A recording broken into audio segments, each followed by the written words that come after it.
Ce n'est que le début. Patrick Longchamp. Tous les vendredis, nous avons rendez-vous avec Patrick Longchamp pour parler d'une solution. Et ce matin, on parle d'asthme. Et oui, aujourd'hui, on va parler d'asthme, en effet, avec un produit purement nantais, ou presque. Il s'agit de Meiko. Meiko, c'est un petit personnage qui permet à des enfants d'autoréguler eux-mêmes leur prise de médicaments quand il y a de l'asthme chronique. Et pour cela, je reçois Sandrine Bender. Bonjour, Sandrine. Merci beaucoup d'être avec nous dans Ce n'est que le début. Ça faisait longtemps qu'on n'avait pas parlé santé dans Ce n'est que le début. On essaye de prendre un petit peu tout l'entrepreneuriat qui existe autour de la question sociale, santé. Et aujourd'hui, je suis bien content de pouvoir parler de ce petit projet, surtout que vous rentrez, et on est dans l'actualité, vous rentrez de Las Vegas, où vous êtes allé au CES présenter votre produit. Tout d'abord, vous en revenez comment de ce grand show qui correspond, je crois, d'après ce que j'ai entendu, à 30 stades de football, pour vous rendre compte en termes d'espace d'exposition? On en rentre très content. On a du mal à réaliser aussi. On a l'impression de pas être parti. Ça passe très vite.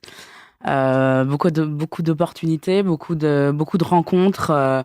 Je pense qu'on a dû croiser près de 1000 ou 2000 personnes sur notre stand. Donc c'est vrai que voilà, beaucoup d'informations à gérer après coup. Mais en tout cas, on est très très contente, et je suis très contente d'avoir été invitée. Et vous y retournez l'année prochaine? On va essayer d'y retourner. C'est un budget quand même pour une entreprise d'aller à Las Vegas, au CES, même si vous êtes accompagné par... C'est un budget pour une entreprise, mais effectivement, nous, on est parti avec une délégation, donc la délégation de la Poste via le programme French IoT. Donc, c'est eux qui nous permettent d'exposer là-bas. Donc, Alors parlons un peu de Meiko. Racontez-nous un petit peu l'histoire de Meiko, comment elle est née. Vous avez de la famille qui est asthmatique, vous êtes asthmatique vous-même. Comment est-ce que tout d'un coup vous êtes intéressé à cette question assez pointue d'une maladie particulière, sachant que les enfants peuvent être touchés par d'autres maladies, et ça aurait pu être une autre maladie sur laquelle vous ayez développé un objet qui est un objet connecté, rappelons-le. Alors en fait, je suis moi-même asthmatique, donc c'est une problématique qui me concerne directement. Et dans ma famille proche, je suis entourée de médecins et de pharmaciens. Et c'est des problématiques qui sont soulevées depuis très longtemps. Ça a été soulevé maintenant, même au niveau national. Les politiques commencent à en parler.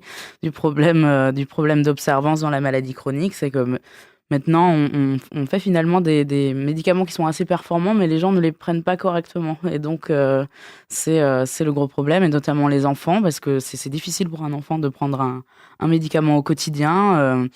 C'est quelque chose qu'il n'arrive pas forcément à s'approprier, qu'il ne comprend pas bien, qui le rend un peu différent des autres. Et donc, on a voulu traiter ce problème. Alors, parlez-nous un petit peu de ce personnage, de cet objet connecté qui est aussi, s'il est fait pour les enfants, il a une forme pour les enfants.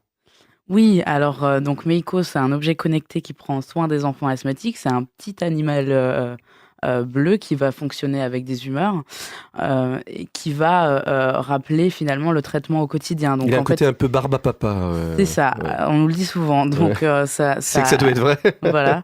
Il vit au rythme de l'enfant, donc il va s'éveiller le matin avec lui et s'endormir avec lui le soir. Et il va réagir avec des humeurs, et ces humeurs vont indiquer quand l'enfant doit prendre son traitement. C'est-à-dire que quand Meiko est grognon, l'enfant va savoir qu'il doit s'occuper de lui.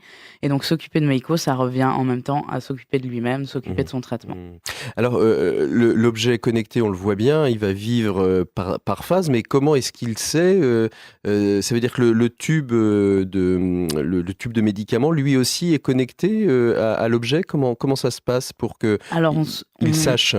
On ne travaille pas spécifiquement sur le médicament. En fait, on est dans une démarche de motivation, donc donner envie à l'enfant au quotidien de prendre son traitement. Donc, on est vraiment dans l'accompagnement du traitement de la maladie chronique. Et en fait, le Meiko va reconnaître le médicament. Donc, l'enfant va devoir présenter son médicament à Meiko qui va le reconnaître. Et il y a un scénario... Vous mettez un capteur dans le tube de médicament? C'est sur l'inhalateur ou sur la boîte de comprimés. Voilà. Donc là, Meiko sait que l'objet est à proximité. C'est ça. Et il va donner comme information... Meiko va recevoir comme information que la dose n'a pas été prise depuis X temps et donc il va virer de couleur, c'est ça ? Alors, il va avoir, en fait, l'enfant va présenter son médicament et Meiko va être dans un état un peu d'excitation, d'attente. Et l'enfant va prendre son médicament et valider la prise en faisant un petit câlin à l'objet. Donc l'idée, c'est vraiment d'être dans une relation sensible avec un objet, comme on pourrait être avec un animal de compagnie, s'en occuper comme d'un animal de compagnie pour améliorer cette prise de traitement au quotidien et éviter le rejet de la maladie. Mmh. Ça vous aurait été utile, vous, étant enfant, un objet comme ça ? Vous avez... Alors ça m'aurait été utile, ça me serait encore utile maintenant. J'ai toujours des difficultés à prendre mon médicament au quotidien. C'est vrai que c'est des problématiques que les adultes rencontrent ou les personnes âgées aussi. C'est particulièrement important quand on est un enfant parce que plus le traitement est correctement pris tôt, mieux ça va se passer ensuite pour le futur parce que c'est des choses qui vont être des mécanismes qui vont être mis en place et c'est des habitudes qui vont devenir vraiment automatiques. Alors, quelles sont les difficultés auxquelles vous avez dû faire face pour en arriver aujourd'hui à ce prototype qui est encore à l'essai et qui est en phase d'industrialisation aujourd'hui ? Alors, on va aller sur une phase d'industrialisation plutôt d'ici la fin de l'année, mais je dirais les difficultés majeures, un peu comme dans tout start-up, c'est forcément les difficultés financières et les difficultés à se faire parfois entendre quand on est jeune et qu'on veut aller voir des partenaires ou des grands groupes. Mais c'est vrai que là, par exemple, avec l'opportunité du CES, c'est l'occasion de rencontrer des grands décideurs et de se crédibiliser aussi en France et à l'international. Donc, la difficulté au départ, c'est d'avoir les bons points d'entrée pour pouvoir discuter avec les personnes qui sont à même de faire bouger ce projet et le faire arriver à une certaine maturité pour arriver à la commercialisation. Vous l'avez pris par quel fil ce projet au départ après, une fois avoir posé sur le papier l'idée, comment vous en êtes arrivé au premier prototype, à la forme vous vous êtes fait accompagner par qui ? C'est uniquement votre petite équipe de 3 qui avait conçu ça ? Vous vous êtes fait accompagner par différentes... Alors en fait, au départ, on n'est pas parti à se dire on veut faire un objet connecté qui a telle et telle forme, etc. En fait... avec Alizé, donc mon associé qui est ingénieur, on s'est rencontrés lors d'une formation qui s'appelle le DU Dessin et qui vise à faire collaborer ingénieurs et designers et qui est une formation nantaise et assez particulière dans les objets connectés, assez innovante.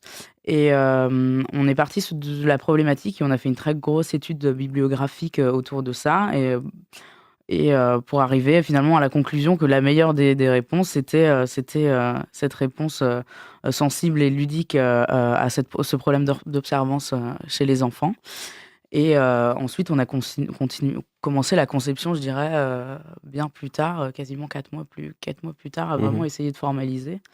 Et ça avance au fur et à mesure où voilà, ensuite on fait des choix techniques et on va vers le prototype pour itérer dessus et arriver à la meilleure solution possible. Parce qu'en fait, on a une démarche de co-construction de la solution avec les médecins et les familles.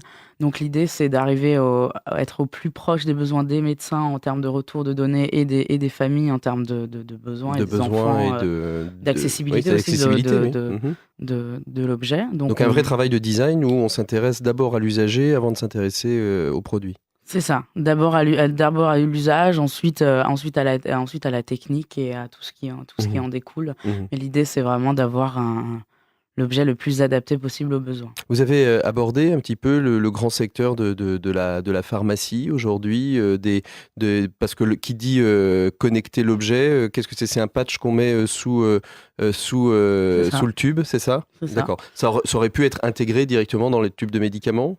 Ça aurait pu être intégré directement dans les tubes de médicaments. Alors, on a des relations avec certaines relations avec des laboratoires pharmaceutiques, alors très peu à vrai dire. Certains nous ont approchés, d'autres on a aussi sollicité d'autres. C'est vrai que pour l'instant, le monde du médicament se positionne pas encore très bien sur le système de l'objet connecté. Ce type de solution. A priori, c'est des choses qu'ils ne développent pas forcément et justement, ils sont plutôt curieux de voir ce que l'État fait. Quelle est la difficulté dans l'industrialisation d'un produit comme ça ? C'est de trouver le bon fabricant, c'est de trouver les bons réseaux de distribution.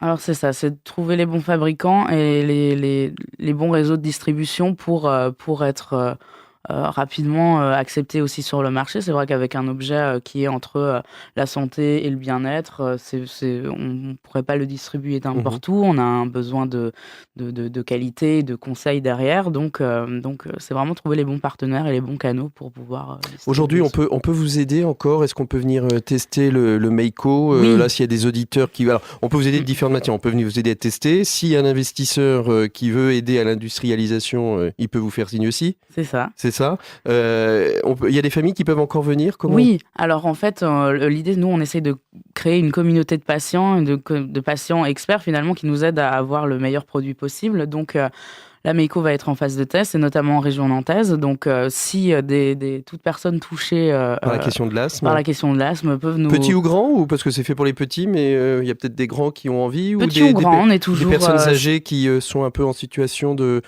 perte de mémoire. On est ouverte à tous les retours pour développer le produit. Donc, on appelle vraiment toutes les personnes touchées à nous contacter, notamment via le site internet. Via notre site internet, où on peut effectivement nous contacter. Donc www.hellomeiko, MEYKO.com,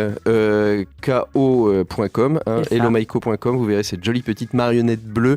Merci beaucoup Sandrine Bender d'avoir été avec nous. Et puis merci aussi à toute l'équipe qui est derrière vous aussi, parce que y a du travail bien évidemment. Nous on va se retrouver la semaine prochaine. On arrive au bout de cette émission avec grande joie. Je sais pas de quoi on va parler la semaine prochaine, je suis en train de garder. Je me dis si on n'irait pas sur un peu de magasins coopératifs. Moi, ça me tente bien. Pourquoi pas, on se dirait ça. On attend ça avec impatience pour la semaine prochaine. Et on se retrouve sur les réseaux sociaux, bien évidemment, si vous voulez revoir cette émission. Exactement. Merci beaucoup, Patrick, et merci à votre invité.